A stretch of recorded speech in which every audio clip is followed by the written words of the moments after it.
What are the best Yu-Gi-Oh! Genesis decks that cost absolutely nothing to make? Big dogs, I need you to gather on around because Genesys is the new way to play Yu-Gi-Oh! And one thing that we noticed about YCS Anaheim is that zero-cost Genesys decks are actually strong. So in today's video, we're going to be breaking down the power of these Yu-Gi-Oh! Decks that cost absolutely nothing to make, meaning that the rest of your strategy can be filled with powerful Yu-Gi-Oh! Cards to be able to dominate your opponent. Or on the flip side, you could be a player that wants to test your ultra competitiveness by bringing the Genesys cost strictly to zero. This could be for you too. Regardless, big dog, I got a lot of strategies locked and loaded, and we're gonna rank the best of the best to pay the cost to not be a boss. Let's go ahead and jump on in.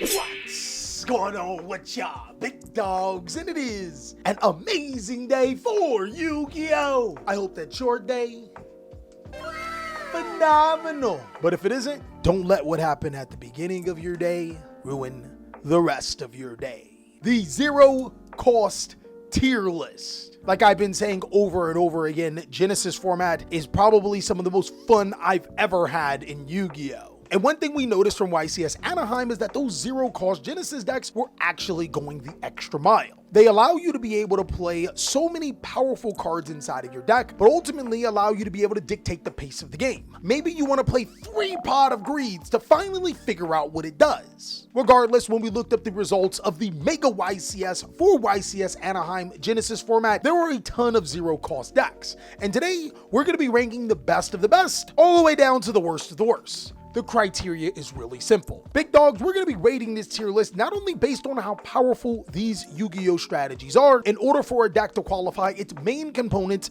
must cost exactly 0. We're also going to be ranking these decks on the potential when you do add in powerful cards to make your deck even stronger. The general limit has been at 100 cost, so we're going to keep that in mind when we're talking about these Yu-Gi-Oh! Decks. Let's go ahead and start off with Megalith. Megalith is actually a really strong Yu-Gi-Oh! Deck, and the cool thing about it is that it doesn't need the generic ritual support, which those cards tend to cost a little bit. With that being said, you can dedicate all of your resources to pretty much whatever you want. Or even play your boy Block Dragon, cause they're rocks.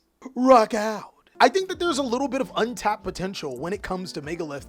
I'm going to put it into the interesting status. From our observations in research, this Yu-Gi-Oh! Strategy hasn't done anything just yet, but I wouldn't completely count it out. It's a zero-cost Yu-Gi-Oh! Strategy that just got some really good support. Next is the strategy that everyone wants off their lawn. Get it?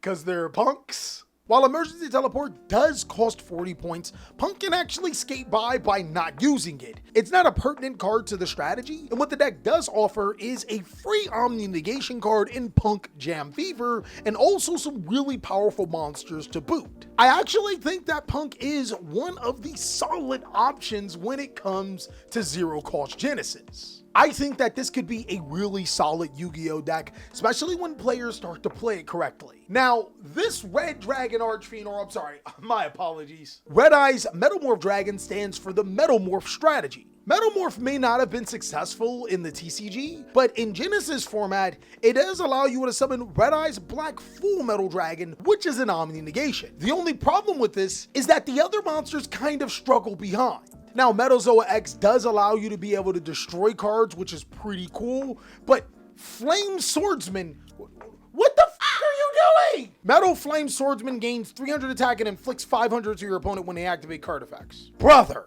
Also, considering in this format, it's a lot harder to get into Metal Copycat, this deck is probably better served still as an engine even in Genesys format. I'm gonna say pay a cost and not a boss. Skull Servants actually have some pretty cool things going for them. The first thing is that most zombie cards are not on any cost. Actually, we have 3 iterations of zombie decks, and they all are making the zero-cost tier list. The only problem with Skull Servant is being able to summon a very powerful King of Skull Servants still isn't that powerful even in Genesys. Big dogs, one day I hope that they get Skull Servants white, but unfortunately, sending in a massive amount of cards to your graveyard to summon a King of Skull Servants just doesn't cut it. It's not necessarily the worst deck in the world, but I have a bone to pick with it as it's always been getting support, but not enough to be viable in either format. Goaty has always been fishing for an answer in the TCG. Unfortunately, even in Genesys, I would say it needs help. I think one of the better things about Goaty is that once it does get going, it's really powerful, almost unstoppable, especially Goaty Deep Sea of the Beyond. But the problem with Goaty has always been getting going. It's kind of ironic because it does remind me of fishing, with all of the setup and then eventually the way you are rewarded with fish. But then there's also times where you can't lure in the correct prey because your opponent is beating you upside your head. That second part wasn't a pun, but it's pretty much spot on with Goaty. I guess I could say you get the hook. Now, in my opinion, Odon is completely insane. You want me to not play trap cards in a trap format? Stop me, Mr. Willa. Brace yourself, because you're about to lose the rest of your life points. With Heavy Storm, Harpy's Feather Duster, and Red Reboot being pretty much priced out of most Yu-Gi-Oh players' decks, trap cards reign supreme. And because of that, there is a Yu-Gi-Oh strategy that I once said wasn't good that's going to make me take back what I said. But for right now, Odon is a solid option. Really strong Yu-Gi-Oh deck that people forget can search trap cards and activate them. Now, zombies. Oh, goddamn, you really hurting me here. I'm gonna put it in detail. There's some good things about zombies. 1, it does not cost anything. 2, it has a built-in floodgate that does not cost anything. Zombie World can be especially prohibitive to Yu-Gi-Oh strategies that need their typing on the field, and even more prohibitive to Yu-Gi-Oh strategies that need the tribute summon, meaning that you can't get sphere moded. But the problem with zombies is that they lack cohesion. They don't necessarily have a consistent flow, base, or really any strategy. It's almost a no-brainer that zombie would be a struggling Yu-Gi-Oh deck. Now, before we get into the next strategy, you already know what I'm about to ask you, big dog. Have you bought your Raven Wing sleeves yet? Listen here, I'm gonna level with you. Raven Wing sleeves are easily the #1 sleeves in the existence of the universe. And not only that, they are also the cheapest sleeves that you can get for that price. Look, man, my competitors are way more expensive than me. So why would you go to 2nd and 3rd place when you can go to 1st place for the cheapest price? Matter of fact, I'm thinking about upping the price because some of y'all don't even appreciate what I be doing. So right now, big dog, you can go ahead and go to TheCaliEffect.com and purchase your sleeves today. Not only does it help the channel, you get something amazing in return. Now, my boy, Red Dragon Archfiend, one of the few Yu-Gi-Oh strategies that has 1-card combos, the ability to OTK and board breaking potential. If you guys haven't seen it, I actually used Red Dragon Archfiend against one of the best Yu-Gi-Oh strategies in Genesys format, Vanquish Soul. Go ahead and check out that duel challenge if you want to see what Red Dragon Archfiend is about.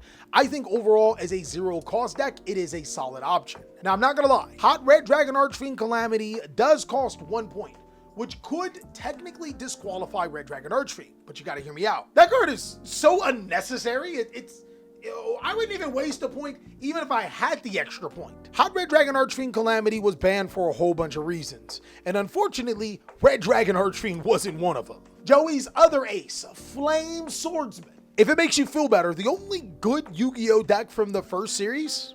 Probably Odon. Joey's deck sucks, Yugi's deck sucks, Kaiba's deck is on life support. That No Link one really does suck. But Flame Swordsman, yeah, I mean, what'd you expect? While Flame Swordsman isn't the worst deck in the entire world, it's better than some of those other strategies. It still lacks a consistent inboard and presence that can compete with some of the best decks in the game. 1-card combos for Red Dragon Archfiend and P.U.N.K get you ridiculously amounts of advantage. 1-card combos for Flame Swordsman get you a worse Zodiac Dryden. Now, the Death by Snoo did technically get support. Amazons work really well with the Deep Forest strategy that came out in Doom of Dimensions. Seeing that they're Earth Warrior monsters and the Hunting Forest or Deep Forest need Earth Warriors, they kind of play along really well. They play along in being, yeah. Look, big dog, I like my Valentine just as much as everyone else. In fact, I think she is the #2 girl inside of the Yu-Gi-Oh series, the original one. Shizu being the first. Don't argue with me, argue with your mama. She's bad. But unfortunately, Amazons don't really cut it even in Genesys format right now. While I don't think that they're completely trash, they're a Yu-Gi-Oh strategy that's a little dated. Madolche. Madolche is 0 cost, which I find is really weird. This is one of the best board-breaking decks probably in Yu-Gi-Oh before Yu-Gi-Oh was hyper-poweralized. Not even sure if hyper-poweralized is even a word, but it sounds pretty sweet. I think that Madolches could easily take a player's cakes.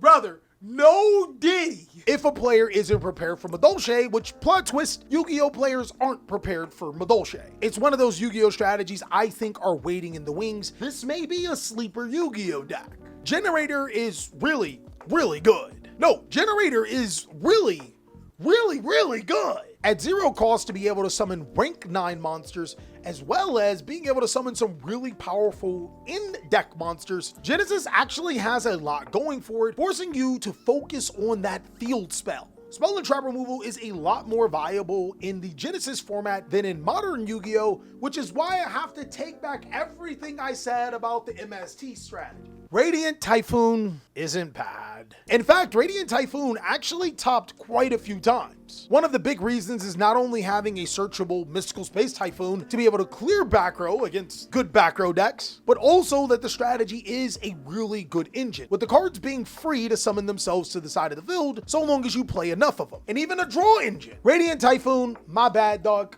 I did not know about your game.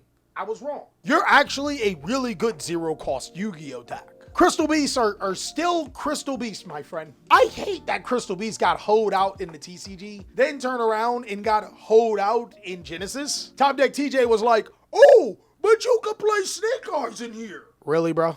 Lunalight, in my opinion, is actually very, very interesting. Even without the pendulum cards, Lunalight is disgusting. It can still summon the Lunalight Liger Dancer, which is a 3100 attack monstrosity and is unaffected by all card effects. If you thought that that was good in Modern, in Genesys format, it's a lot stronger, saying that there isn't as many answers to that card in this format as it is to that one. I think this card absolutely demands that every single Yu-Gi-Oh strategy dedicate 15 cost to Droll and Lockbird. Because if you don't, then this deck just might cook you in 2 games.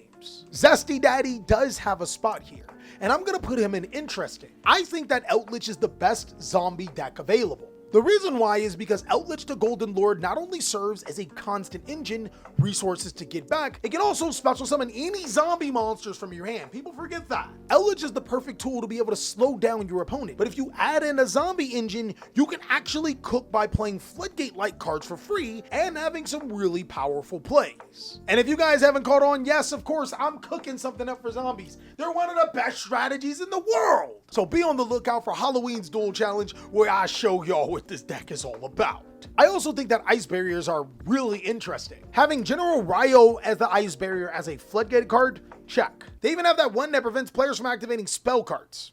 Check. If you guys haven't noticed about the Yu-Gi-Oh TCG, players will just find floodgates to play. And in Genesys, players will find floodgates to play. Ice Barrier gives you a built-in floodgate like Yu-Gi-Oh deck, preventing graveyard effects, special summons, requiring your opponent to discard. It's actually a really interesting Yu-Gi-Oh deck that can take the meta by storm. It should also go as no surprise that Exosister is top tier. The new Spirit Monster support for this deck has solidified it as one of the strongest decks in the game. I don't care what the statistics are selling you right now. My stepsister's getting stuck in the dryer is now here.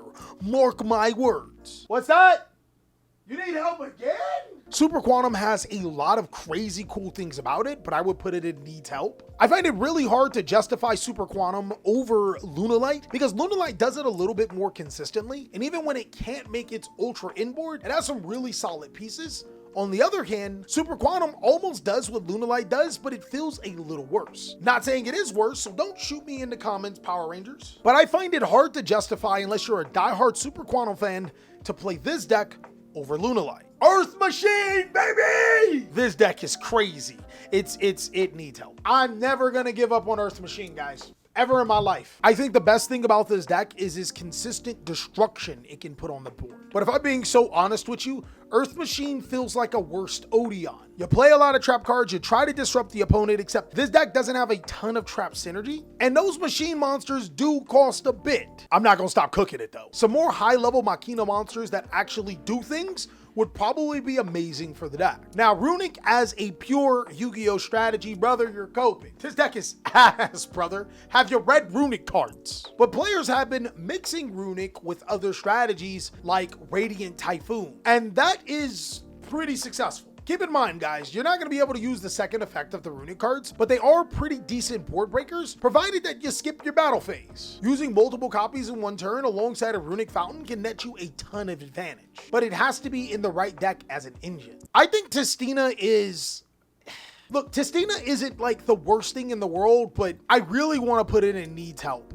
But I don't know, like it's slow. It has like some really good cards, but it doesn't scream yes to me. I genuinely could be wrong about Testina, and I hope I'm wrong about it, but I don't think that this is a viable Genesys Yu-Gi-Oh strategy. And lastly is Archmage. Brother, get out of here. This deck's crazy strong. They made a zero-cost fusion deck, and it's going crazy. Archmage has the utility to blow up your opponent's board on their turn. It's like Mitsurugi, except Genesys style. And that's all that I have for the top zero-cost Genesys Yu-Gi-Oh decks. Again, if you guys think that I forgot a Yu-Gi-Oh strategy that cost absolutely zero to build the core components, let me know down below in the comment section. As always, big dog, I hope you are having an amazing day, and be sure to check out these videos so I can catch you on the next one.